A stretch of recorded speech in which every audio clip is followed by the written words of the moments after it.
What's up, guys? Welcome to your 195th Android tutorial for the new boss. What we're going to do in this tutorial is just add that jar, add those resources that we downloaded in the last tutorial. So again, we can add ads to our application and just get things going, add in the permissions that we're going to need to produce the ads, and obviously we're going to have access to the internet and also the network state, so we can keep track of the clicks and all that good stuff.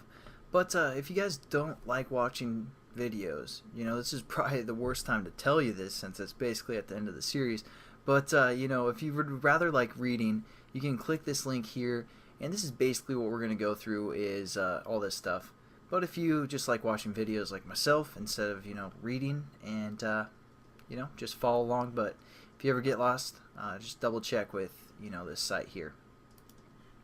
But again, we downloaded, at least I downloaded the SDK through Eclipse, so all we have to do is access that and add that jar to our project. So we're going to right click on the new boss and package that, or whatever package you guys are adding AdMob to, and we're going to go down to properties.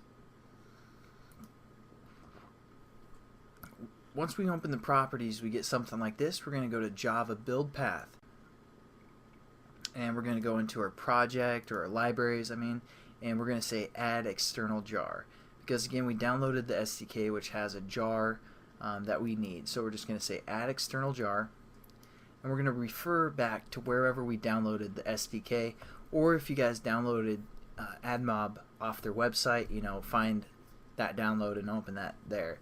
But again, I downloaded the SDK within my hard drive, so I'm just going to open that up and find the Android SDK for Mac, or wherever you guys again downloaded the SDK.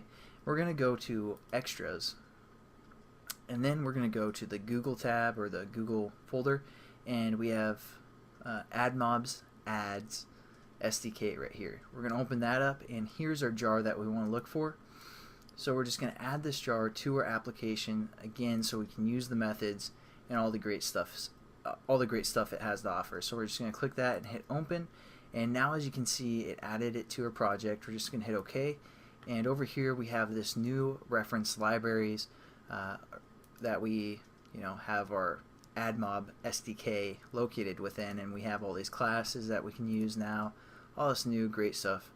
So there we go. We've added our jar to our application. Now all we need to do is add the permissions. So we're going to go into the manifest, and we already have the internet, but just to emphasize, you guys need the internet one. So if you don't have an internet application and you haven't been following this project exactly, make sure you add the permission for the internet.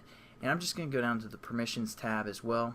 As you can see, the internet's there as also. But what we're going to do is we're going to say add, and we're going to say uses permission, and then we're going to go down and we're going to find access network state.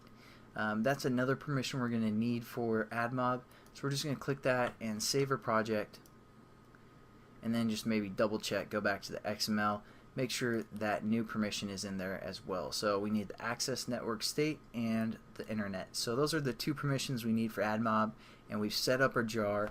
In the next tutorial, I'm going to show you how to reference those methods and how to set up and add within your application. So I'll catch you guys then, and have a good one.